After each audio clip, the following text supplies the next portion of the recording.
A mediados del siglo XII, la península ibérica era un mosaico de reinos en expansión, alianzas cambiantes y tensiones entre cristianos y musulmanes.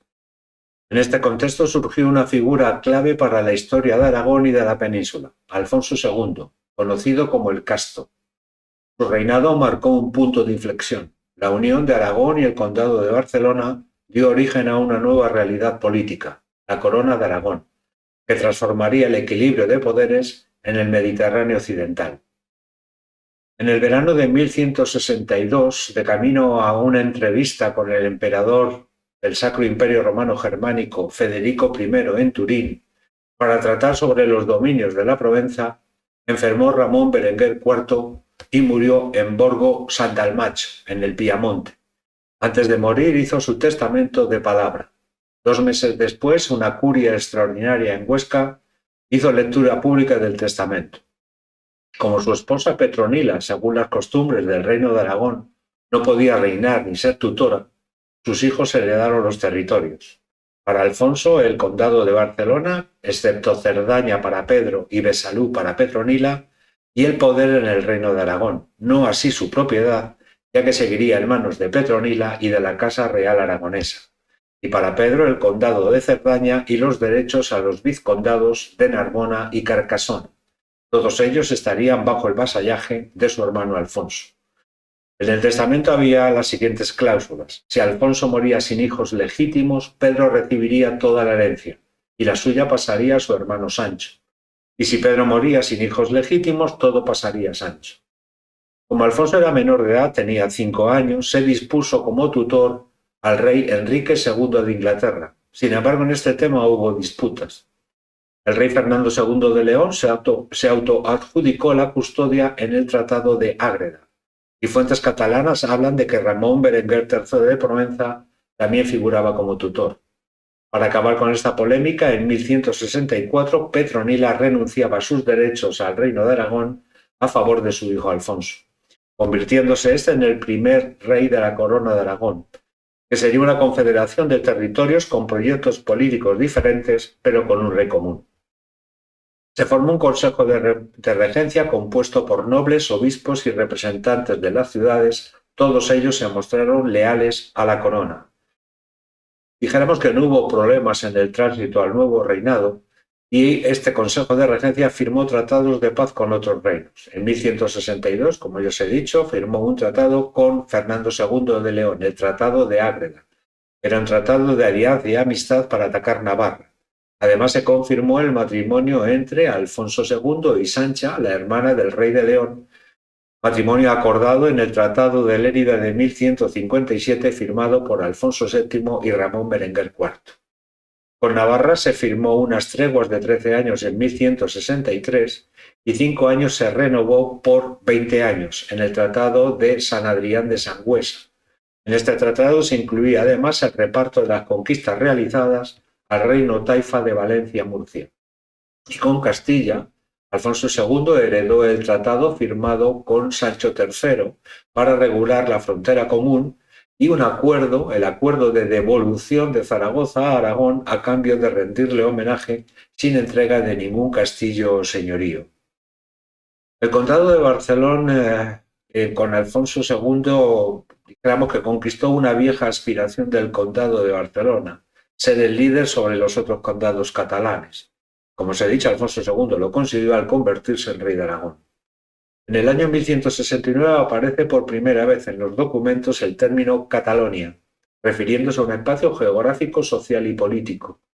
Los condados catalanes que se incorporaron a la corona de Aragón de Alfonso II fue Rosellón en 1172 y el Bajo Pallars en 1193.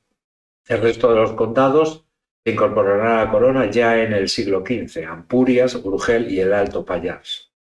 Alfonso II pretendió imponer una política unitaria a través de las asambleas formadas por los grandes magnates laicos y eclesiásticos, así como de los representantes de las ciudades. Para conseguir esta política necesitaba tener el control del territorio a través de las veguerías, que serían autónomas para intervenir en las causas entre señores y campesinos. Por otra parte, tendría que recuperar la jurisdicción de los castillos señoriales y establecer una base fiscal para obtener recursos económicos. Estas medidas provocarían la oposición de los grandes magnates que se veían perjudicados sus intereses sin recibir a cambio compensación alguna. Alfonso II, siguiendo la línea exterior de su padre Ramón Berenguer IV, incorporó en el año 1167 la Provenza. Alfonso II reclamó sus derechos a la muerte de su primo Ramón Berenguer III, pero también lo hizo el conde de Tolosa, que se casó con la viuda. Este conflicto duraría hasta el año 1176 con la firma de la Paz de Tarascón, donde el conde de Tolosa renunciaba a sus derechos a cambio del pago de 30.000 marcos de plata. Alfonso II pactó con el consulado de Niza su existencia y autonomía, a cambio de recibir un pago anual y el cumplimiento del servicio de cabalgada cada vez que el rey lo requiriera. También prestaron vasallaje a la corona de Aragón el condado de Bearn y Bigorra. Todos estos territorios occitanos los delegó Alfonso II en su hermano Pedro, que a partir de estos momentos será reconocido en los documentos como Ramón Berenguer IV de Provenza, ya que tenía intereses en la región por el testamento de su padre. En 1178 Alfonso II no acudió a la coronación del emperador Federico I como rey de Borgoña y tomó la decisión de anular el vasallaje de Provenza que venía desde el año 1162 al Sacro Imperio Romano Germánico. En 1181 fue asesinado Ramón Berenguer III de Provenza en una emboscada realizada por el señor de Murviel, aliado del conde de Tolosa. Alfonso nombró como su sustituto a su hermano Sancho y, aliado con el rey de Inglaterra Enrique II, atacó al conde de Tolosa. Pero Sancho no duraría mucho en el cargo, tan solo 4 años.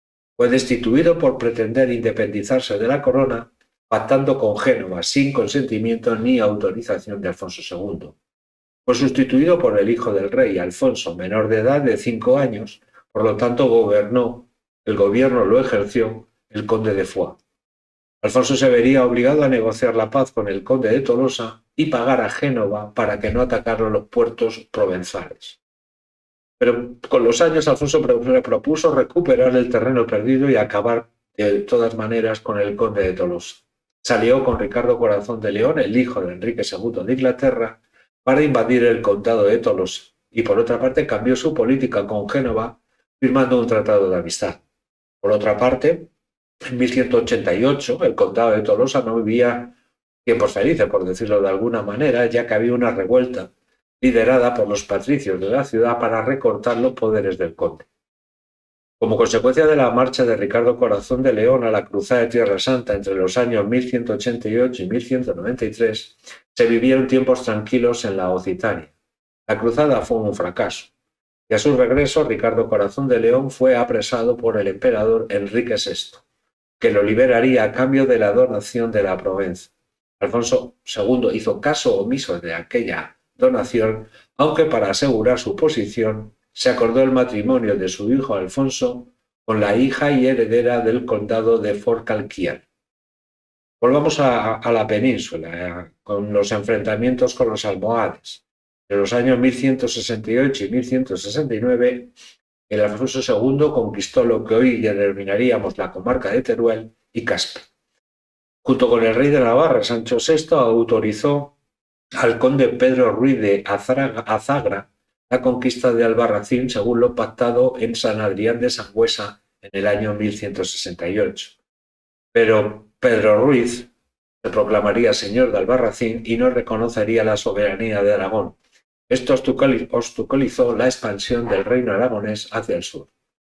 Y por último, realizó ataques a la taifa de Valencia-Murcia. Su rey, Mardanís, pidió mediación a Alfonso VIII de Castilla, del que era su vasallo. En 1172, en Soria se reunieron los reyes de Aragón, Castilla y León. Dicha reunión estuvo presidida por el cardenal Jacinto, enviado por el Papa Alejandro III para armonizar la actuación de los reinos cristianos en su lucha contra los almohades y confirmar la paz entre ellos. De esta reunión salió que cada rey haría ataques a los almohades. Por su parte, Alfonso II, aprovechando la muerte de Mardanís, el rey taifa de la Valencia-Murcia, Sitió Valencia y levantó el cerco a cambio de que se duplicaran las parias y el compromiso del apoyo a un ataque a la taifa de Murcia. Sin embargo, tuvo que levantar el asedio de Játiva porque Sancho VI de Navarra había invadido las fronteras de Aragón. El gran aliado de Alfonso II en la península fue Alfonso VIII.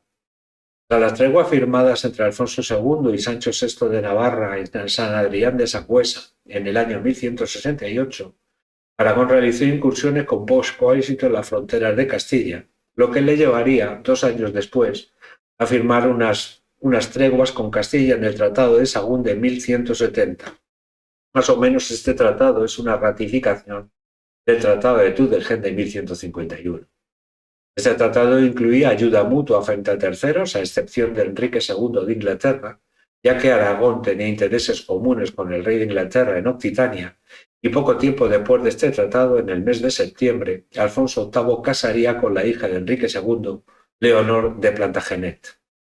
También se incluía en este tratado que Alfonso VIII reconocería que Alfonso II de Aragón debería recibir el vasallaje de Mardanís y la paria correspondiente. Y por último se reafirmó el compromiso matrimonial entre Alfonso II con Sancha, la tío de Alfonso VIII, cuando el aragonés cumplirá la mayoría de edad en el año 1174. Fruto de este tratado, Aragón apoyó a Castilla en 4 campañas contra Navarra entre los años 1173 y 1176, con el objetivo de recuperar todas las tierras arrebatadas durante la minoría de Alfonso VIII. En estas campañas, algunas veces el ejército castellano y aragonés actuaron conjuntamente y en otras de forma individual. El interés mostrado por los reyes sobre los derechos de las futuras conquistas estaba abriendo nuevos problemas fronterizos y planteaba también la necesidad de resolver los viejos problemas. Por eso, en el año 1177, en Tarazona, se reunieron Fernando II de León, Alfonso VIII de Castilla y Alfonso II de Aragón. Se habló, entre otros asuntos, del reparto del Reino de Navarra, del vasallaje aragonés a Castilla por Zaragoza y de las futuras acciones contra los almohades. Entre ellas, y con lo que corresponde a Alfonso II, marchó hasta Lorca y a su regreso otorgó a Teruel y a sus alrededores fueros. Con ello, se cerraban los caminos de la invasión musulmana desde Valencia y también por el interior. Por otra parte, Alfonso II colaboró con Alfonso VIII de Castilla en la conquista de Cuenca, recibiendo por ello la supresión del vasallaje de Aragón a Castilla. 2 años después, un nuevo acuerdo entre Castilla y Aragón, el Tratado de Cazzola, tuvo como objetivo presionar a Sancho VI de Navarra para que aceptara el laudo de arbitraje realizado por Enrique II de Inglaterra en el año 1176. En el Tratado de Cazzola, Castilla reconocía a Aragón el derecho de conquista de Valencia y de los territorios hasta Calpe, mientras que Castilla se reservaría la conquista del Reino de Murcia y, por otra parte, Castilla y Aragón se repartirían el Reino de Navarra. A pesar de lo que se ha dicho de que Alfonso II fue el gran aliado de Alfonso VIII, también hubo tensiones entre ellos. Entre los años 1180 y 1181 surgieron disputas sobre los límites entre Molina, Albarracín y Teruel. Albarracín fue un caso emblemático. La familia de los Azagra lo gobernaron con independencia, jurando fidelidad tanto a un rey como a otro, según les convenía. Alfonso II consideraba que Albarracín estaba dentro de la órbita aragonesa y Alfonso VIII lo reclamaba como parte de lo conquistado tras la toma de Cuenca. La posesión de Ariza, lugar fronterizo entre Aragón y Castilla, a punto estuvo de llevar a estos reinos a un conflicto bélico, que no llegó la sangre al río gracias a la mediación de Ricardo Corazón de León. Así firmaron la paz de Ágreda en el año 1186, donde ambas partes se negaban a dar auxilio al señor de Albarracín.